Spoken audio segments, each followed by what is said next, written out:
porque ela tomou uma decisão muito grande. Isso já vai fazer quase um ano. Tomou uma decisão muito grande. Depois de 5 anos morando com uma pessoa, ela decidiu que o casamento dela seria com Jesus. Largou tudo e agora está com Cristo. Gente, vamos chamar isso.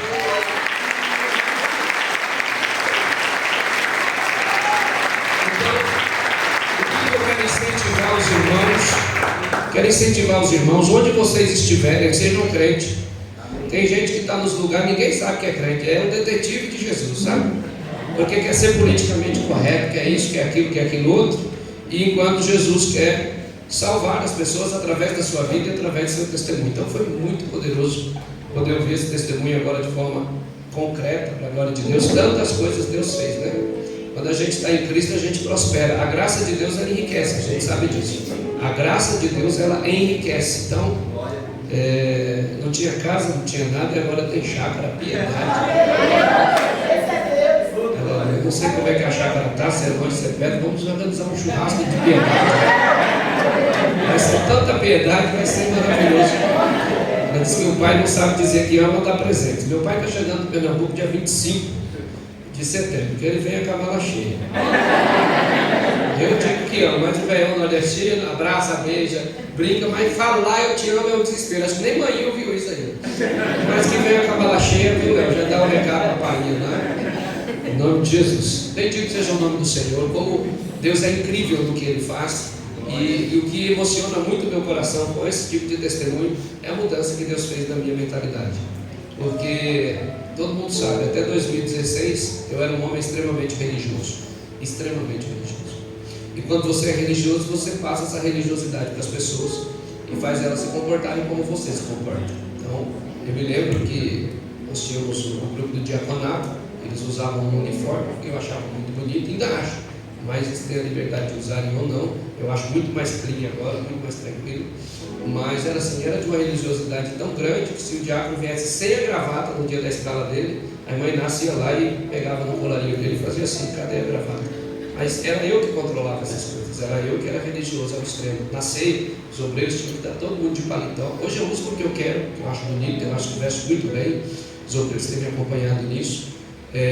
Mas a religiosidade matava. Então eu lembro tinha um ministro de louvor aqui na igreja, ele fez uma tatuagem que foi uma clave de sol no braço, né?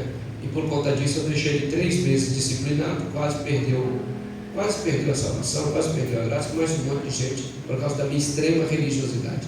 Mas em 2016 o Senhor levou o meu melhor amigo para a glória, e ali eu aprendi sobre a graça de Deus. Em 2016 Deus levou meu amigo.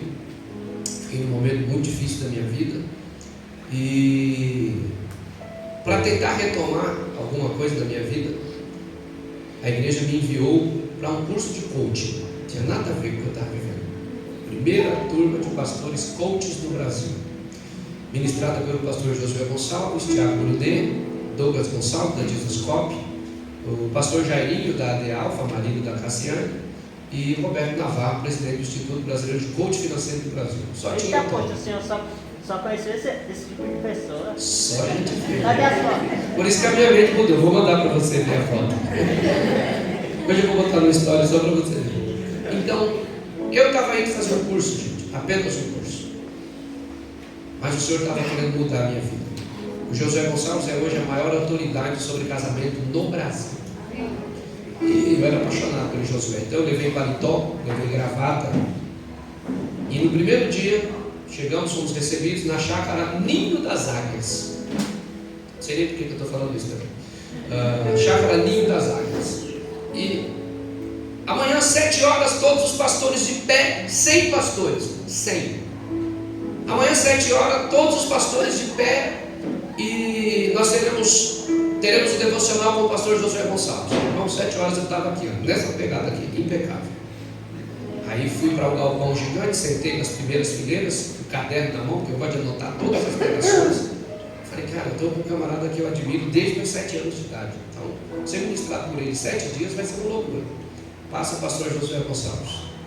Uma camisa jogada assim. Camisa normal, tipo a camisa do coral, normal, assim de manga. Por cima das calças, nem sacado estava. E uma sandália havaiana, uma biblinha.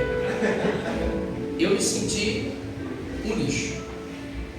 E naquela hora o Senhor falou para mim: você não está vestido com vestes de louvor, você está vestido com vestes de religiosidade. Só eu estava de paletó. Quem estava muito bem vestido estava no máximo um blazerzinho, como o pastor Mike está aí, chique. Mas eu estava de crente. Fiquei envergonhado. Tivemos o curso de paletó, de coach. Depois tivemos o almoço. No almoço eu já voltei só com a camisa social, mas ensacadinho ainda, ajeitadinho. E eu lembro que no terceiro, quarto dia nós estávamos todos almoçando, era um galpão gigante, afinal 100 pastores estavam reunidos durante 7 dias lá, 3 ministrações por dia. E durante o almoço, o pastor Josué falou assim: pastores, vocês precisam voltar urgente, assim terminar. Nem retirem os pratos, que a equipe vai retirar tudo do lugar, que a gente levava lá para a entrada do refeitório para as irmãs. A equipe retira, terminou, vocês vão. Só que tinha uma banca de livro tão grande que todo mundo foi e eu fiquei xeretando o livro. Acho que foi o momento que eu mais gastei dinheiro com o livro na minha vida, mais investi. E aí eu vi a equipe recolhendo os pratos. A equipe era o pastor Josué Gonçalves, a sua esposa e as 3 irmãs da cozinha. Detalhe, ele estava num pecado que vocês não imaginam. Estava de bermuda. Coisa que o pessoal usava para dormir e ainda tinha medo de ir para o inferno. Tamanho da religiosidade. Então, aqueles dias foram cruciais na minha vida. Meu amigo foi para o céu, mas eu tive a oportunidade de receber a graça de Deus. Não sei se a igreja lembra, mas eu pedi perdão aqui em uma Santa Ceia, depois que eu voltei desse culto. Pedi perdão por tamanha religiosidade. E que nós seríamos teologicamente honestos nesse lugar. Que a gente não ia pregar usos e costumes e o que os homens querem, mas pregar a palavra. E tudo que os irmãos me perguntassem, eu não iria usar de manipulação. Nós iríamos responder o que a Bíblia diz, se eu gostasse ou se eu não gostasse. Isso tem feito a diferença nas nossas vidas. Em uma igreja religiosa, você quer que as pessoas mudem e depois elas cheguem. Uma igreja que prega a graça, você vem como está. E a graça de Deus, ela te muda, te molda e transforma o seu caráter. Então eu louvo a Deus por isso, irmãos. Porque de 2016 para 2017 para cá, Deus fez uma coisa muito grande. E aí quando eu voltei do ninho das águias, já quebrantado pelo Espírito, muito quebrantado, cheguei numa sexta-feira e no sábado meu irmão chegou do Pernambuco, o pastor Luiz Paulo, lá da Assembleia de Deus, do Belém, em Pernambuco. Paulinho chegou e falou assim: homem de Deus, eu tenho um livro para você, mas não se escandalize. Ele já sabia que eu era aqui da Assembleia não roxo. Aí ele me traz um livro chamado A Revolução da Graça, com um homem, tipo um japonês, igualzinho o Jasper, na capa do livro e assim ainda. Eu falei: não, você não leu o livro dele, eu leio o livro de teologia. Revolução da Graça, de Joseph Prince. Quem não leu tem que ler. Todo mundo que é da nossa igreja tem que ler esse livro. Os obreiros todos, eu comprei um para cada um. Vocês lembram disso? Né? Um para cada um. A Revolução da Graça, de Joseph Prince. Ele falou assim: você vai conhecer um evangelho que você não conhece. E aí eu fiquei tão desesperado que eu comecei a fazer um devocional aqui na igreja. Não sei quem lembra. Fiquemos 2 semanas de devocional, 9 da manhã, eu e a pastora aqui só trabalhando Joseph Prince. Então quem queria vinha, quem queria ficar em casa. E quando eu li todo o teor daquele livro, eu falei assim: esse livro não combina com o lugar que a gente veio, com o lugar que a gente foi criado. Então quando eu fui orar ao Senhor, o Senhor falou para mim: eu usei o seu irmão, porque você confia nele, para entender essa mensagem poderosa. E desde então, irmãos, eu não me apartei da graça do Senhor. E aí foram intensas pregações sobre a graça de Deus, que não nos convida a pecar, mas é uma graça que tem paciência com o pecador, com o coração arrependido. Então, gente que fumava aqui 10 anos, mesmo sendo crente, o Espírito de Deus falar para mim: paciência. Suas punições, sua disciplina não vai transformar ninguém. Agora o meu Espírito transforma. Olha lá, irmão Roberto. Quantos anos fumando, irmão Roberto? 35 anos fumando, já crente aqui, falava em línguas, subia no monte, sempre foi crente de verdade, mas não conseguia se livrar de nicotina, muito forte. E aí, na hora que ninguém esperava, o Senhor apertou o parafuso e falou: pronto, agora está liberto. Irmã Lourdes, misericórdia. Vocês compreendem? Ultrapassou ele? Quanto tempo? 38 anos. Quantas vezes eu falei para a senhora: tem que parar, senão não pode estar no culto? Quantas vezes? Nenhuma. Isso é a graça de Deus. Não é uma igreja permissiva, mas é uma igreja que prega a palavra. Porque a palavra liberta as pessoas. Você pode disciplinar uma pessoa 10 vezes. Se ela não estiver arrependida, ela não vai mudar. Agora, a palavra, ela liberta as pessoas. A palavra, ela transforma. Por isso que ninguém precisa subir aqui para jogar indireta. Ninguém precisa subir aqui para ficar aquelas pregações chatas de algumas igrejas. Tem crente aqui, tem crente aqui. Não, irmãos, somos pessoas. E essas pessoas, devidamente tocadas pela exposição do Evangelho, são transformadas. Porque você começa a ouvir a palavra, você começa a ter vergonha de fazer coisa errada. E essa vergonha é o Espírito Santo que produz. Ele olha para você e fala: você não pode mais viver isso. Quem falou para Cátia? Foi o Espírito Santo. Eu não te quero nessa vida. Então, a palavra é muito clara quando diz que o Espírito Santo nos convence do pecado, do juízo e da justiça. Então, esse convencimento não vem de homens, mas vem da própria palavra de Deus. Vamos abrir a Bíblia em João capítulo 3, versículo 16. Vocês que vão se batizar, prestem bastante atenção na pregação dessa palavra, em nome do Senhor Jesus. Aleluia. João capítulo 3, versículo 16, que todo mundo já conhece. Porque Deus amou o mundo de tal maneira que deu o seu Filho único, para que todo aquele que nele crer não pereça, mas tenha. Esse versículo todo crente tem que saber, de cor e salteado. Esse é o versículo central do amor de Deus e do plano da salvação que foi elaborado por Deus antes da fundação do mundo para nós. Então, pastor, quando que Deus criou o plano da salvação? Foi quando Adão e Eva caíram? Não. Esse plano foi criado antes da fundação do mundo. Nada pega Deus desprevenido. Absolutamente nada pega Deus. Nossa, Deus não estava esperando e teve que agir. Nada pega Deus desprevenido. Então, existe um plano perfeito. Diga bem alto: um plano perfeito de Deus, para a salvação dos homens.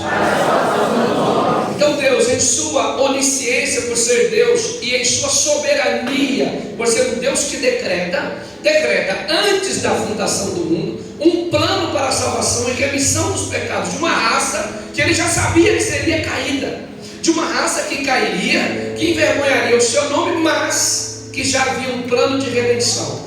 E aqueles que seriam redimidos já estavam com seu nome escrito no livro da vida do Cordeiro que foi morto antes da fundação do mundo. É por isso que algumas pessoas podem até ficar fracas, mas elas não conseguem fugir definitivamente da igreja. Elas não conseguem de fato desviar, porque essas pessoas são eleitas de Deus para a salvação. E o Senhor sempre tem esse zelo e esse cuidado com os seus eleitos e com os seus predestinados, independente da forma de se crer, seja calvinista, arminiana ou de qualquer outra forma. Quando Deus salva alguém, Deus eficazmente salva, e é isso que importa. Sabemos, pois, que a salvação começa em Deus e termina em Deus. Deus é o arquiteto de toda a nossa salvação. A obra da salvação é o centro da mensagem do Evangelho.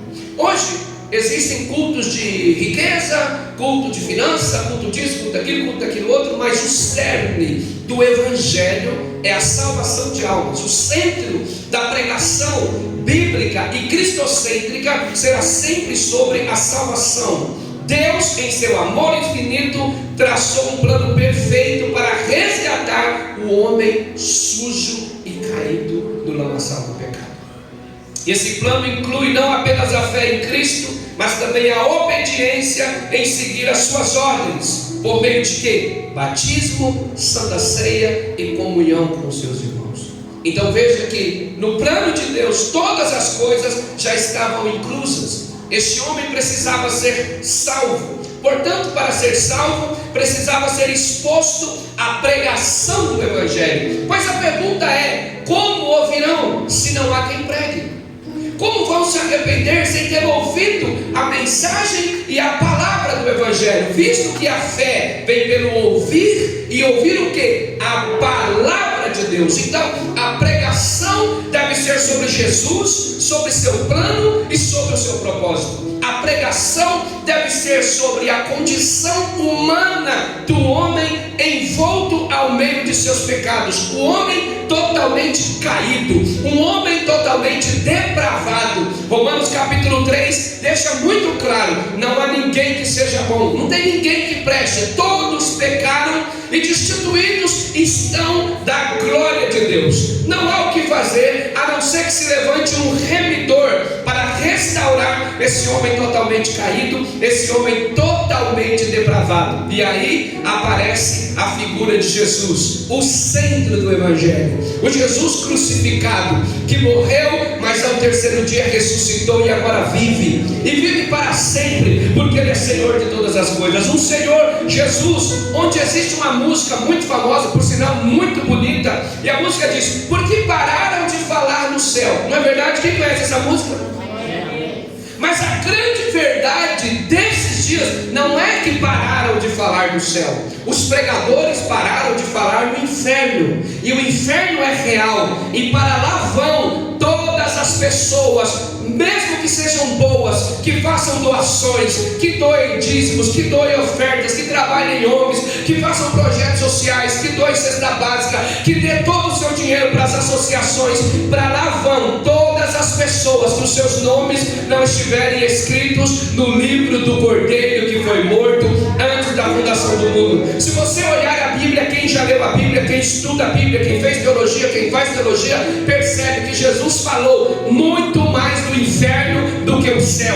E se Jesus falou mais do inferno do que do céu, é porque Ele quis dizer: este assunto é grave, prestem atenção. Existem dois caminhos, um que leva a Deus e outro que leva ao diabo. Existem dois senhores, um é Deus e outro é Satanás. Não dá para servir a Deus e agradar Mamon, não dá para servir a Deus e agradar ao diabo. Decida hoje qual caminho você deve seguir. Ou seja, Jesus deixou claro que o inferno é real, que a dor é séria. A Bíblia diz que lá no inferno o fogo nunca se apaga e o bicho nunca morre. A Bíblia diz que Satanás, seus demônios e aqueles que não foram achados escritos no livro da vida do Cordeiro serão lançados no lago de fogo e enxofre, e serão atormentados todos os dias da sua vida por toda a eternidade. Mas para vós que temeis o nome do Senhor, nascerá o sol da justiça, e salvação trarão debaixo das suas asas. Então o inferno é real, mas o céu também é. A condenação é real, mas a salvação também é real. E aprove a Deus salvar os crentes pela loucura da pregação da palavra. O Evangelho é loucura. Como Deus pode libertar alguém como o Fábio? Como Deus pode libertar alguém como a Kátia? Como Deus pode libertar alguém como a Daiane? Como Deus pode... Quem é o pior pecador dessa igreja? Deixa eu ver. Vocês já aprenderam. Como Deus pode libertar alguém como você? Somente por um amor tão grande e pelo poder do seu sangue que nos limpa e nos torna mais alvos do que a neve. Então toda a nossa salvação está em Jesus. E Martinho Lutero disse que a salvação não está em nós, mas é em Cristo. Não em nossas obras, mas na sua obra. Não tem a nossa justiça, mas a justiça de Deus, que olhou para pessoas pecadoras como nós e disse: vou salvá-lo. Não foi você que disse: eu quero ser salvo. Jesus disse: vou salvá-lo. E quando você é exposto à pregação do Evangelho, a graça irresistível de Deus te alcança. Quantas pessoas estão aqui nessa manhã que odiavam o crente, que odiavam a igreja, que nos chamavam de doido, que nos chamavam de fanático, mas que agora não consegue perder um culto, não consegue perder um GC. Não é homem que convence as pessoas, é o Espírito Santo. E quando a graça irresistível bate a porta do seu coração, você se rende, você se apaixona, você diz: eu estou apaixonado por esse Deus, que mesmo em volta aos meus pecados, eu estava fedendo, eu estava caído, eu estava sujo, com roupa rasgada, mas Ele me deu um nome, Ele me adotou, Ele me trouxe para sua família, Ele trocou minhas vestes, e agora eu não sou chamada de cavalo, eu não sou chamada de escrava, eu sou chamado de filho.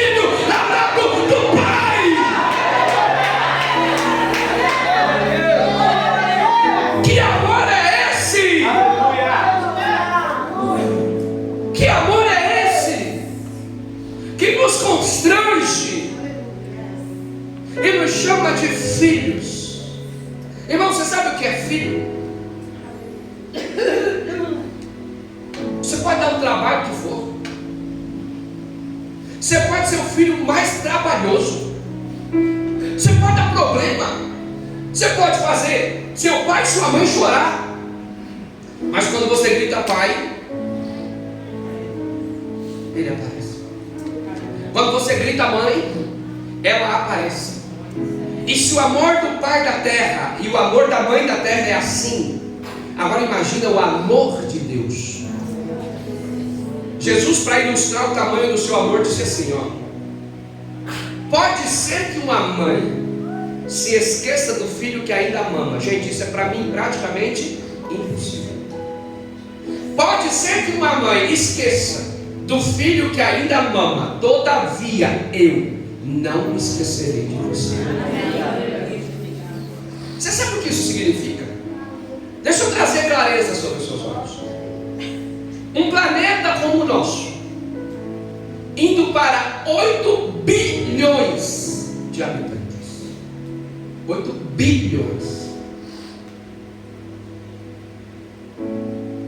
Um sistema solar com 9 planetas, dentro de uma galáxia com bilhões e trilhões de estrelas, dentro de um universo com bilhões e trilhões de galáxias, e ainda assim Ele sabe o seu nome. Glória a Deus, aleluia. Quando um ateu fala que não acredita em Deus, você não precisa discutir muita coisa. Use a ciência e a matemática. Tudo, absolutamente tudo, está equilibrado para que o homem possa sobreviver da melhor maneira na terra, neste único lugar. 5 graus a mais, problema. 5 graus a menos, problema. Água a mais, problema. Água a menos, problema. Tudo desenhado para você viver. Que amor é esse? Que amor é esse? É o amor de Deus. Então em João 3,16 ele diz: porque Deus amou o mundo de tal é muito amor. E em Efésios 2, 8, 9 ele dá a receita: não é por causa de vocês, é por causa de mim, pois pela graça sois salvos. E isso não vem de vós, mas é dom de Deus, para que ninguém se glorie. A salvação é um presente de Deus, ele não é conquistado por mérito humano. O pecador é chamado a responder com fé. Pela cruz, Jesus satisfez a justiça divina e abriu o caminho para a reconciliação. Quando o homem peca no jardim do Éden, ele é afastado de Deus. Deus para um lado, homem para o outro. O homem é expulso da convivência com Deus. Presta atenção: quando você perde a convivência, você perde a conveniência. Então o homem com Deus trabalhava e não sentia peso. O homem com Deus trabalhava e não sentia cansaço. O homem com Deus trabalhava e comia e se alimentava todos os dias. O homem com Deus se relacionava. O homem sem Deus perde a conveniência e a presença. Ele perde a presença de Deus e é expulso da conveniência, é expulso do paraíso. Não tem mais comida relacional, tem que trabalhar para comer. A mulher agora vai dar à luz com dor. Não tem mais o primeiro projeto sem dor. O homem vai sofrer, a mulher vai ter dores de parto, a mulher vai sangrar durante 7 dias. É tirada a conveniência do relacionamento. O homem é expulso do melhor lugar. E o melhor lugar é a presença. Presta atenção, a presença traz a conveniência. Não dá para desfrutar do melhor de Deus sem Deus. Aquele homem tenta voltar para o jardim, mas o jardim está cercado. Agora tem querubins com espadas dizendo: não, estamos separados. Deus não é mais amigo de vocês, e vocês não são mais amigos de Deus. Mas a Bíblia vai dizer aqui em Filipenses: Deus, sempre Deus, nunca nós. Deus, o homem está dizendo: ai, que saudade. Que saudade de voltar ao jardim. Que saudade de passar uma tarde com Deus. Morre Adão, e agora a saudade está no coração de Noé. Morre Noé, a saudade está no coração de Abraão. Aleluia. Morre Abraão, a saudade está no coração de Davi. Morre Davi, a saudade está no coração de Salomão. Nasce Jesus. Eita glória! Nasce Jesus. E Paulo, dentro da cadeia, tem a maior revelação, Caio. E ele diz assim: pois em Cristo, na morte e na cruz, Deus reconciliou consigo o mundo, e agora somos amigos de Deus. Paga para ti, Jesus, porque ele é maravilhoso. O caminho é Cristo, o caminho é Jesus. Deus refaz o caminho do Éden. Prestem atenção. Pastor Mike ministra muito, e eu gosto muito de ver o Mike ministrando sobre essa versão original. Cada um domina uma coisa, né, pastor? E Deus refaz o caminho para o Éden. E não é esse Éden que está ali historicamente agora, alguns teólogos acreditam, lá no Iraque escondido. Não. Deus refaz o caminho para o novo Éden. Porque tudo que está aqui embaixo, pega o que eu vou te dizer nessa manhã, tudo que está aqui embaixo é uma sombra do que está lá em cima. Tudo aqui embaixo é um rascunho do que está lá em cima. Então Deus refaz o caminho para o Éden. Só que esse Éden não é o Éden aqui do Iraque. O caminho não é o caminho que Adão corria e dava de cara com os querubins com as espadas travadas. O caminho vivo é Jesus, e o caminho agora clama. Jesus é o caminho novo e o caminho vivo. E ele disse: eu sou o caminho, a verdade e a vida. Quem crê em mim, ainda que esteja morto, viverá. Ninguém pode chegar a Deus a não ser através de Jesus, que é o caminho. E todos os dias, em todas as horas, irmãos, são exatamente 10 para meio-dia. Tem gente subindo nesse caminho agora para a glória. Tem gente sendo recolhida a todo momento. E ele está indo para o novo Éden. E esse novo Éden, os muros são de jaspe, as ruas são de ouro, e não tem querubim com espada na porta. É o próprio Jesus olhando, dizendo: vinde, bendito de meu Pai, possuí por herança o reino que nos foi preparado antes da fundação do mundo. Depois que as bases foram feitas, os querubins foram retirados, porque Jesus é a porta, Jesus é o caminho, Jesus é a verdade, Jesus é a vida, e Ele nos conduzirá à glória. Então, a graça de Deus, somente a graça de Deus, foi capaz de encontrar homens sujos como eu e como você. E depois de Jesus explorar todas essas questões, Ele deu uma ordem. Ele disse: ide por todo mundo e pregai o Evangelho a toda a criatura. Quem crer e for batizado será salvo. Quem não crer já está condenado. E aí eu começo a dizer o seguinte: o batismo é uma ordenança de Jesus. Todo discípulo de Jesus deve ser batizado. Ele disse: ide e fazei discípulos de todas as nações, batizando-os em nome do Pai, do Filho e do Espírito Santo. Portanto, o batismo salva, pastor? Não. O batismo não salva ninguém. Não é porque você é batizado que você é salvo. Você é salvo pela graça. Agora, ser crente, conhecer essa verdade e não se batizar, te coloca no lugar de descrente. Veja que é muito claro: quem crer e for batizado, ou seja, se alguém crê mesmo, logo é batizado. Quem não é batizado, não decide se batizar, logo não creu. E quem não creu está condenado. Pode gostar da igreja, pode gostar dos louvores, pode cantar, pode chorar, pode se emocionar. Então percebam essa verdade bíblica: o batismo não salva. Mas conhecer essa verdade e não se batizar identifica que você não creu. Porque quem crê é batizado. E o batismo, irmãos, é uma tipologia de alguém que nasceu de novo. O batismo é o sinal de uma nova vida. É um ato de obediência e um testemunho público.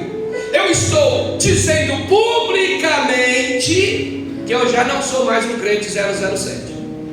Agora eu sou de Jesus de verdade. Eu tenho uma alusão a falar de batismo, às vezes quando eu dou aula de treinamento para batismo. Você começa a vir na igreja semelhante a alguém que está gostando de alguém. E gostar é normal. Aí você encara a pessoa te encara. E você volta para casa e fala, não é assim, cadê os jovens e adolescentes? Eu lembro da pastora do cara hoje. E eu era mais feio do que eu já sou hoje, só para deixar claro. Mas eu voltava para casa e estonteado lá. Só que encarar e gostar não é compromisso. Agora, quando você batiza, você diz assim, eu não gosto de Jesus. Eu quero ser noiva dele. Eu quero ser noiva dele. E quando você é noiva de Jesus, você começa a ter privilégios que só a igreja tem. Só a igreja tem. Porque a promessa de Jesus não é para amantes. A promessa de Jesus não é para namorados. A promessa de Jesus não é para quem gosta. A promessa de Jesus não é para ficantes. A promessa de Jesus é para a sua noiva, a igreja. E ele diz assim, e as portas do inferno não prevalecerão contra a minha igreja, contra a minha noiva. Aleluia. E o que está sendo preparado lá do alto, irmãos, não é para ficante, não é para namorada. O que está sendo preparado, as bodas que estão sendo preparadas, é para o Senhor e a sua noiva, a sua igreja. Em Cantares de Salomão diz assim, e levou-me à sala do banquete, e o seu estandarte em mim era o amor do esposo para com a sua esposa, o amor de Jesus para com a sua igreja. Olha para lá e diz assim, não seja amante, seja noiva. Então o batismo é uma decisão radical de romper com o mundo e se abraçar com Jesus. Eu venho de uma época, gente, eu não sei quem está comigo nessa. Quem está comigo nessa vai levantando a mão só para a gente certificar. Eu sei que a irmã Verônica está comigo nessa, que a gente veio da mesma raiz, né? Eu sou de uma época que para se batizar nas águas, aí você tinha que parar de usar calça, você tinha que parar de usar brinco, você tinha que parar de usar anel, você tinha que parar de usar presilha na cabeça, você tinha que parar de usar tiara, porque diz que a tiara era do diabo. Lá no Pernambuco chama-se diadema. Aí diz que diadema é do diabo. Não sou o povo de diadema ouvir isso. Aí a diadema é do diabo, a tiara é do diabo. Aí eu li na Bíblia que Jesus ia vir com tiaras. Meu Deus, eu falei, que doideira. Então eu sou dessa época que você tinha que virar um santo e depois ser batizado. Deixa eu dizer uma coisa. Se você pode se libertar sozinho, para que Jesus morreu? Se você pode se curar sozinho, para que Jesus morreu? Se você pode ser santo sozinho, para que Jesus morreu? Jesus não veio para os bons, Jesus veio para os doentes. Por isso ele disse, vinde como estáis.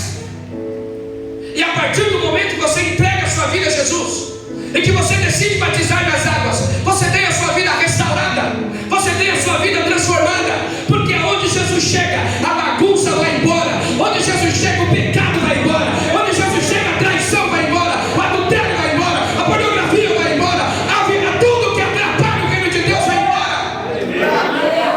Então o desejo do Senhor é que você apenas se decida a mergulhar no oceano dessa graça, porque as águas do Senhor são águas que limpam e águas que saem. Então o batismo é o selo de nossa adoção e da justiça de Cristo imputada a nós, disse João Calvino. Quem é batizado é selado. Eu fui adotado. Você recebe um novo RG, você recebe uma nova identidade. Porque o apóstolo Paulo já dizia que quando somos batizados, ao emergirmos na água, morremos com Cristo. Mas quando levantamos, ressuscitamos com Ele. Amém? Você entendeu? Ao sermos imergidos na água, morremos com Cristo. Mas ao sermos levantados, ressuscitamos com Ele. Por isso a Bíblia diz: um só Deus, um só Senhor, uma só fé e um só batismo. Porque é suficiente o batismo. Um batismo só é suficiente. Mesmo que você tenha se desviado, um batismo é suficiente. A graça vai te trazer de volta. Não tem jeito. Quem é de Deus sempre volta. Diga graças a Deus. Então, cristão amado, novo, ouvinte da palavra de Deus, você não precisa se envergonhar de declarar a sua fé. Assim como o casamento tem sua aliança, o batismo é um sinal de que pertencemos a Cristo. Pastor, por que a maioria dos evangélicos, 99,9% dos evangélicos, não batizam crianças? Porque nós temos a compreensão de que a criança não tem mentalidade para discernir pecado e muito menos para se arrepender dos pecados.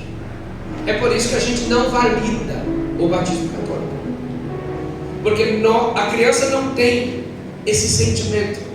A Bíblia diz: quem crer, seja batizado. É impossível que a criança creia. É impossível que um bebê de 10, 15, 20 dias creia. Vocês compreendem isso? Tanto que é tão ineficiente que depois do batismo, lá na frente, tem que crismar para certificar com a fé da pessoa. Mas o Evangelho exige uma fé inteligente. Quem crer e for batizado será salvo. Quem não crer já está condenado. Então preste atenção: batizar-se é dizer pertenço a Jesus. E agora que pertenço a Jesus, lembrem do que eu disse: presença traz conveniência. Quem aqui já morou na rua? 1, 2, 3 pessoas moraram na rua aqui já. Eu sei que vocês sentiram falta de muita coisa, mas eu acho que a pior de todas é uma mesa. Ter com quem sentar e dividir a comida. Sem presença, sem conveniência. Quando você declara Cristo Senhor da sua vida, quando você é batizado, você é convidado para uma mesa. Para uma mesa, que também é uma ordenança de Jesus e uma demonstração de que você lembra dele todas as vezes que você pratica esse memorial.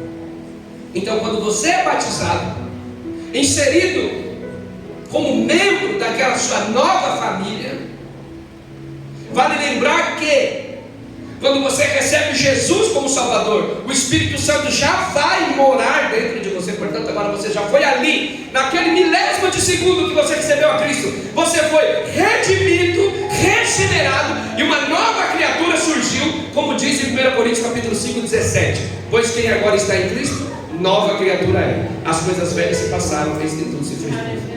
Gente, quando alguém vem aqui receber Jesus ou retornar para Cristo, naquele milésimo de segundo daquela oração, ela foi regenerada, transformada e justificada. Aleluia! Pode chegar aqui e se ajoelhar o pior traficante, ele volta regenerado, transformado. Porque é assim que Deus opera esse milagre na vida das pessoas. Então, depois que você batiza, você vem tomar a ceia do Senhor. Hoje a ceia está sendo banalizada, né? Todo mundo pode tomar ceia, não importa a religião, todo mundo pode tomar ceia. Mas eu quero deixar essa ceia como um memorial. Não importa o que os teólogos pensem, eu vou ficar com um exemplo. Todas as vezes que você não tem um referencial de um versículo como resposta, você fica como um exemplo. Então, todas as vezes, essa ceia praticada, pedida para ser memória, ela foi praticada por Jesus e seus discípulos. Então eu lembro da ordem do próprio Jesus: ide por todo mundo, fazei discípulos, batizando-os. Então você é discípulo de Jesus depois que você é batizado. E aí você está apto. Então a ceia é um memorial. E nele recordamos o sacrifício de Jesus. E também é uma comunhão. Participamos como corpo, como igreja, unidos na mesma fé. É uma proclamação para anunciarmos a morte do Senhor até que Ele venha. Então, qual é o cerne do Evangelho? O amor de Deus, a doação do seu Filho, a ressurreição, para que nós tenhamos vida. Então, Deus resolve o seu problema com a humanidade quando Ele mesmo morre por nós. Isso é assustador, como dizia Martinho Lutero, que o único que teve coragem de dizer naquela época: Deus morreu. Se Jesus é Deus e Jesus morreu na cruz, Deus morreu por nós. Ele foi sacrifício vivo por nós. E aí eu tenho que pregar mais 2 horas para te explicar todo esse pretexto e contexto teológico de que a morte não tem poder sobre a vida. A morte não teve poder sequer sobre o corpo físico de Jesus, né? A terra estremeceu, o sepulcro. E o que é que aconteceu? Ele vive. Ele vive. Por causa de você, a terra estremeceu, o sepulcro céu. E Ele vive. E porque Ele vive, posso crer. Porque Ele vive, posso crer no amanhã.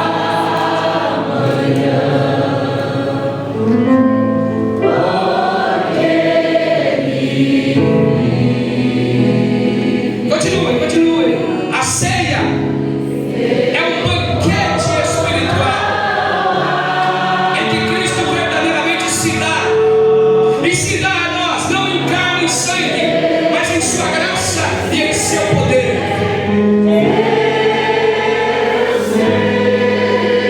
Que a minha vida está. Se você já aceitou Jesus, se você é batizado nas águas, se você vai batizar e vai tomar ceia, você pode acreditar no amanhã, aleluia, porque só existe esperança para quem está em Jesus, só existe esperança para quem já entregou a sua vida a Ele, só existe esperança para quem participa desse banquete espiritual. Não há esperança para o mundo está perdido e fadado ao fracasso, o mundo será condenado e lançado no lago de fogo e enxofre, mas nós iremos morar com o Senhor, nos encontraremos com Ele nas nuvens, aleluia, porque eu sei,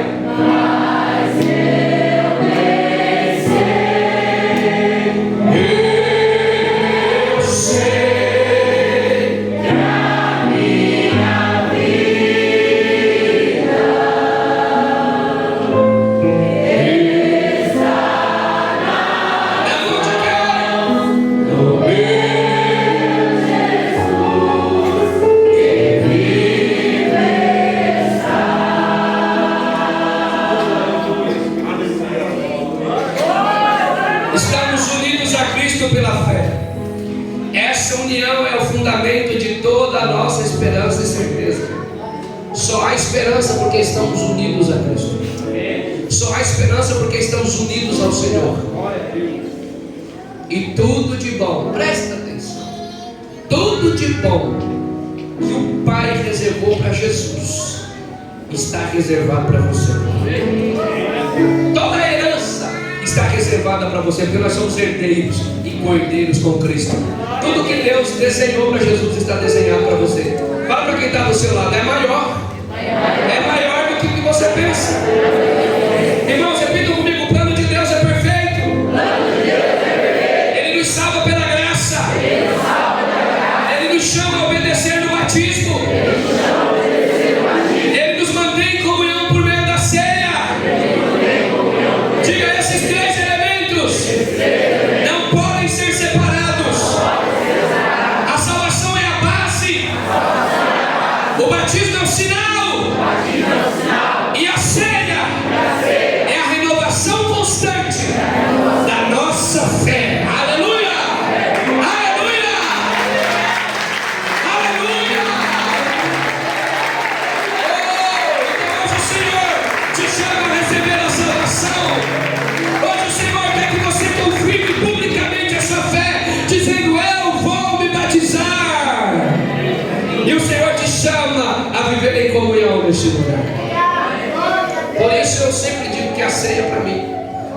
culto mais importante do mês. Aí tem gente que falta na ceia, arruma jantar, almoço, vai ver jogo, fica de madrugada vendo Satanás na TV, não acorda para a ceia. O diabo quer afastar a gente desse momento.